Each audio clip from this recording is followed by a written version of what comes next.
ಭಾರತೀಯ ವೈದ್ಯಕೀಯ ಸಂಘ ಶಿವಮೊಗ್ಗ ಶಾಖೆ ಅಮೃತ ಮಹೋತ್ಸವ ಆಚರಿಸುವ ಹೊಸ್ತಿನಲ್ಲಿದೆ.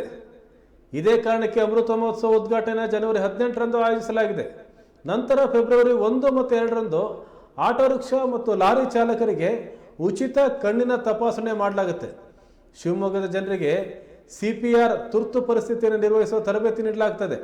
ಹೀಗೆ 10 ಹಲವು ಆರೋಗ್ಯಕ್ಕೆ ಸಂಬಂಧಪಟ್ಟಂಥ ಕಾರ್ಯಕ್ರಮಗಳನ್ನು ಸೆಪ್ಟೆಂಬರ್ ತಿಂಗಳ ಅಂತ್ಯದವರೆಗೆ ನಡೆಸಲಾಗುತ್ತೆ. ಈ ಕುರಿತು ಇಂದು ಶಿವಮೊಗ್ಗದಲ್ಲಿ ನಡೆದ ಪತ್ರಿಕಾಗೋಷ್ಠಿಯಲ್ಲಿ ಭಾರತೀಯ ವೈದ್ಯಕೀಯ ಸಂಘದ ಶಿವಮೊಗ್ಗ ಶಾಖೆಯ ಅಧ್ಯಕ್ಷರಾದ ಡಾಕ್ಟರ್ ಶ್ರೀಧರ್ ಹಾಗೂ ವಿಶೇಷ ಆಹ್ವಾನಿತರಾದಂಥ ಡಾಕ್ಟರ್ ನಾರಾಯಣ್ ಮಾಹಿತಿ ಕೊಟ್ಟರು. ನಮ್ಮದೇ ಆದಂತಹ ಒಂದು ಅಸೋಸಿಯೇಷನ್ ಪ್ರಾರಂಭ ಆಗಿರಲಿಲ್ಲ. 1928 ಕಲ್ಕತ್ತಾದಲ್ಲಿ ನಡೆದಂತಹ 4ನೇ ಅಖಿಲ ಭಾರತ ವೈದ್ಯಕೀಯ ಸಮ್ಮೇಳನದಲ್ಲಿ ಇದಕ್ಕೆ ಮುಂದೂಡಿ ಬರೆಯಲಾಯಿತು. ಡಿಸೆಂಬರ್ 28 ದಿವಸ ಹೇಳ್ಬೇಕಂದ್ರೆ ಡಿಸೆಂಬರ್ 28, 1928 ಭಾರತೀಯ ವೈದ್ಯಕೀಯ ಸಂಘ ಪ್ರಾರಂಭವಾಯಿತು. ಅಲ್ಲಿಂದ ಇಡೀ ದೇಶದಲ್ಲಿ ಆಧುನಿಕ ವೈದ್ಯ ಪದ್ಧತಿಗೆ ಪ್ರಾತಿನಿಧಿಕವಾದಂತಹ ಒಂದು ಸಂಘಟನೆ ಇಂಡಿಯನ್ ಮೆಡಿಕಲ್ ಅಸೋಸಿಯೇಷನ್. ದೇಶಾದ್ಯಂತ ಎಲ್ಲ ಅಲೋಪತಿ ಅಂತ ನಾವು ಏನ್ ಹೇಳ್ತೇವೆ, ಆಧುನಿಕ ವೈದ್ಯ ಪದ್ಧತಿಯನ್ನು ಪ್ರಾಕ್ಟೀಸ್ ಮಾಡ್ತಿರ್ತಕ್ಕಂಥ ಎಲ್ಲ ಡಾಕ್ಟರ್ಗಳು, ಹೆಚ್ಚಿನ ಡಾಕ್ಟರ್ಗಳು ಸದಸ್ಯರಾಗಿರ್ತಕ್ಕಂಥ ಏಕಮಾತ್ರ ಸಂಘಟನೆ IMA. ಒಟ್ಟು ಸದಸ್ಯತ್ವ ಸಂಖ್ಯೆ ಈಗ 3.5 ಲಕ್ಷವನ್ನು ದಾಟಿದೆ. ಎಲ್ಲ ರಾಜ್ಯಗಳಲ್ಲಿ ಸುಮಾರು 35 ರಾಜ್ಯ ಶಾಖೆಗಳಿದ್ದಾವೆ. ದೇಶಾದ್ಯಂತ 1800ಕ್ಕೂ ಹೆಚ್ಚು ಲೋಕಲ್ ಬ್ರಾಂಚಸ್, ನಮ್ಮ IMA ಶಿವಮೊಗ್ಗ ಬ್ರಾಂಚ್ ಇದ್ದಂತೆ ಇಷ್ಟೊಂದು ಬ್ರಾಂಚ್ಗಳಿದ್ದಾವೆ. ಕರ್ನಾಟಕದಲ್ಲೂ ಕರ್ನಾಟಕ ರಾಜ್ಯ ಶಾಖೆ ಸುಮಾರು 1928 ಪ್ರಾರಂಭವಾಯಿತು. ಶಿವಮೊಗ್ಗ ಶಾಖೆ 1948 ಏಪ್ರಿಲ್ 15 ಮೆಗಾನ್ ಆಸ್ಪತ್ರೆಯಲ್ಲಿ ಶಿವಮೊಗ್ಗದ ಅಂದಿನ ಲೀಡಿಂಗ್ ಡಾಕ್ಟರ್ಸ್ 15 ಜನ ಸೇರಿ ಶಿವಮೊಗ್ಗ ಶಾಖೆಯನ್ನು ಪ್ರಾರಂಭ ಮಾಡಿದೆ.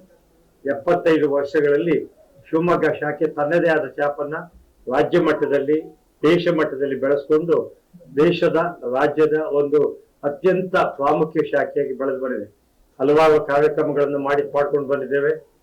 ಇಡೀ ಲೋಕಲ್ ಬ್ರಾಂಚಸ್ ಅಲ್ಲಿ ಸ್ವಂತ ಕಟ್ಟಡವನ್ನು ಹೊಂದಿ ಅಲ್ಲಿ ಎಲ್ಲಾ ಕಾರ್ಯಚಟುವಟಿಕೆಗಳು ನಡೆಸಿರ್ತಕ್ಕಂಥ ಮುಂಚೂಣಿ ಮೊದಲ ಬ್ರಾಂಚು IMA ಶಿವಮೊಗ್ಗ ಬ್ರಾಂಚ್. ಈ ಒಂದು ಇಸ್ವಿಯನ್ನು 1 ವರ್ಷದ ಒಂದು ಅವಧಿಯಲ್ಲಿ ನಾವು ಈ ಅಮೃತ ಮಹೋತ್ಸವನ ತುಂಬಾ ಅರ್ಥಪೂರ್ಣವಾಗಿ ಆಚರಿಸಬೇಕು ಅಂತ ನಾವು ತೀರ್ಮಾನ ಮಾಡಿದ್ವಿ.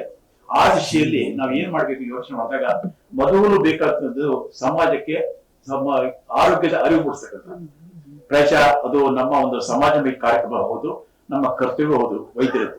ಸೊ ಆ ರೀತಿಯಲ್ಲಿ ನಾವ್ ಏನ್ ಮಾಡಿದ್ವಿ ಅಂದ್ರೆ ಮೊದಲನೇದು ಆಕಾಶವಾಣಿ, ಹೆಚ್ಚು ಜನರು ತಲುಪತಕ್ಕಂಥದ್ದು ಆಕಾಶವಾಣಿ ಒಂದು ಕೆಲವು ಕಾರ್ಯಕ್ರಮಗಳು.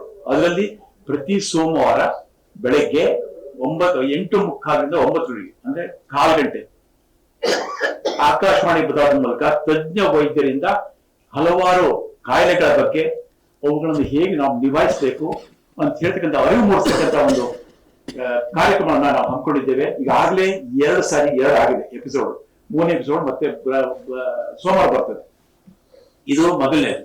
ಇದು ಯಾತಕ್ಕೆ ಮಾಡಿದೆ ಅಂತಂದ್ರೆ ಹಳ್ಳಿಗಳಿಗೆ ಪ್ರಾಯಶಃ ನಮ್ಮಲ್ಲಿ ಹಳ್ಳಿಗಳಲ್ಲಿ ಆರೋಗ್ಯದ ಅರಿವು ಸ್ವಲ್ಪ ಕಡಿಮೆ. ಸೊ ಅದನ್ನು ಮೊದಲು ಮೂಡಿಸ್ಬೇಕು ಅವರಿಗೆ. ಅವರು ಆದಷ್ಟು ಬೇಗ ಆರೋಗ್ಯವನ್ನು ಕಾಯಿಲೆಯಿಂದ ಚಿಕಿತ್ಸೆ ಬರಬೇಕು ಅಂತ ಹೇಳ್ಬಿಟ್ಟು ನಾವು ಅದು ಮಾಡಿದ್ವಿ. ಇದು ಮೊದಲನೇದು. 2ನೇದು ಸಾರ್ವಜನಿಕರಿಗೆ ಮತ್ತೇನ್ ಮಾಡ್ಬೇಕು ಅಂತ ನಾವು ಯೋಚನೆ ಮಾಡಿದಾಗ ಮೊದಲನೇದು ಕಣ್ಣಿಂದು. ಎಲ್ರಿಗೂ ಒಂದು ಸಮಸ್ಯೆ ಇರುತ್ತೆ ಕಣ್ಣಿಗೆ. ಆ ಕಣ್ಣಿನ ನೇತ್ರ ತಜ್ಞರಿಂದ ನಮ್ಮ IMAಯಲ್ಲಿ ಬರುವ ಫೆಬ್ರವರಿ 1 ಮತ್ತು 2 ಶನಿವಾರ ಮತ್ತು ಭಾನುವಾರ ಅವತ್ತು ಸಾರ್ವಜನಿಕರಿಗೆ ಕಣ್ಣಿನ ಪರೀಕ್ಷೆ ಮಾಡಿ ಅವ್ರಿಗೆ ಏನ್ ಬೇಕು ಅಂತ ಉಚಿತ ಸಲಹೆ ಕೊಡ್ತಕ್ಕಂಥ ಅದನ್ನು ಮಾಡಿದ್ದೀವಿ. ಅದೇ ರೀತಿ ನಿಮಗೆ ಗೊತ್ತಿದೆ, ಈಗ ಎಲ್ಲ ಕಡೆ ಕೇಳ್ತೀವಿ, ಅವನು ಬಿದ್ದೋಗ್ಬಿಟ್ಟ, ಸಡನ್ ಆಗಿ ಆಕ್ಸಿಡೆಂಟ್ ಆಯ್ತು, ಎಚ್ಚೆತ್ತಪ್ಪ ಹೋಯ್ತು, ಏನ್ ಮಾಡೋದು ಗೊತ್ತಾಗಿಲ್ಲ ಯಾರಿಗೂ ಅಂತ ಹೇಳ್ತಾರೆ. ಅಥವಾ ನಾವು ಇಲ್ಲಿ ಕೂತಾಗ್ಲಿ ಯಾರೋ ಒಬ್ರು ಬಿದ್ದು ಬಿಡ್ಬೋದು, ಅವ್ ಏನ್ ಮಾಡೋದು ಯಾರಿಗೂ ಗೊತ್ತಾಗಲ್ಲ, ಅವನಿಗೆ ಉಸಿರು ಕಟ್ಬೋದು ಅಥವಾ ಹಾರ್ಟ್ ಅಟ್ಯಾಕ್ ಅಂತ ಹೇಳ್ತೀವಿ. ಅದನ್ನು ಯಾವ ರೀತಿ ಮಾಡ್ಬೇಕು ಅಂತ ಹೇಳಿದ್ರೆ CPR ಅಂತ, ಅಂದ್ರೆ ಹೃದಯ ಶ್ವಾಸಕೋಶದ ಪುನಶ್ಚೇತನ. ಇದನ್ನ ಪ್ರತಿಯೊಬ್ರು ಮಾಡ್ಬೋದು ಸಾಧ್ಯ, ಬಟ್ ಯಾರಿಗೂ ಅದರ ಅರಿವಿಲ್ಲ. ಅಂತ ಒಂದು ಕಾರ್ಯಕ್ರಮ CPR ಅಂತ ಹೇಳ್ತೀವಿ, ಈಗಾಗಲೇ ಮಾಡಿದ್ದೇವೆ. ಅದನ್ನು ಹೇಗ್ ಮಾಡ್ಬೇಕು ಅಂತ ಅದರ ಪ್ರಾತ್ಯಕ್ಷಿಕೆಯನ್ನ ತಜ್ಞ